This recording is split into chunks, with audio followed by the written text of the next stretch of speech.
শীতের এই সময়ে কয়েকদিন ধরে ঘন কুয়াশায় ডেকে আছে কালেঙ্গার বন। ভোরবেলা সূর্যের প্রথম আলো মাটিতে পৌঁছানোর আগেই কুয়াশা এসে জড়িয়ে ধরে গাছের ডালপালা, পত্রপল্লব আর বনপথের প্রতিটি ইঞ্চি। আজ শুক্রবার, আর 10টা দিনের মতোই সকাল হলেও প্রকৃতি যেন আজ একটু বেশি নীরব, একটু বেশি ধীর। দূরের গাছগুলো কুয়াশায় এমনভাবে আচ্ছাদিত করে রেখেছে যেন তারা কোনো নীরব গল্পের চরিত্র হয়ে দাঁড়িয়ে আছে সময়ের অপেক্ষায়। গাছের পাতা জমে থাকা শিশির বিন্দুগুলো আস্তে আস্তে গড়িয়ে পড়ছে নিচের দিকে। দেখতে মনে হয় যেন খুব হালকা নরম বৃষ্টি পড়ছে বনের গভীরে। এ সময় বনের স্বাভাবিক শব্দ খুব বেশি শোনা যায় না। পাখিদের ডাক কমেছে, চলাচলও মনস্থ হয়ে গেছে।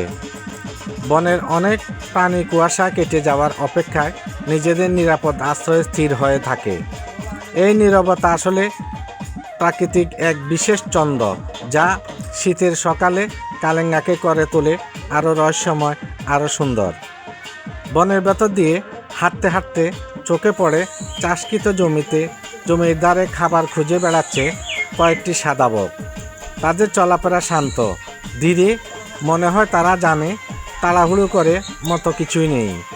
তাদের পাশে দেখা যায় দেশীয় কয়েকটি হাঁস এবং কিছু মুরগি।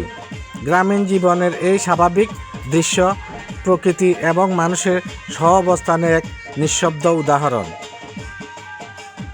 কুয়াশা শুধু দৃশ্যমানতা কমিয়ে দেয় না, এটি বনের তাপমাত্রা, আলো এবং প্রাণীকুলের আচরণও প্রভাব ফেলে। দিনের আলো দেরিতে পরিষ্কার হয়, ফলে অনেক প্রাণী সকালে কার্যক্রম কিছুটা বদলে যায়।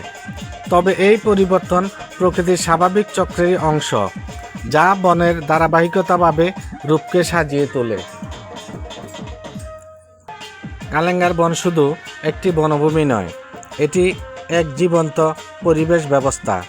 এখানে প্রতিটি গাছ, প্রতিটি পাখি, প্রতিটি প্রাণী একে অপরের সাথে গভীরভাবে সম্পর্কিত।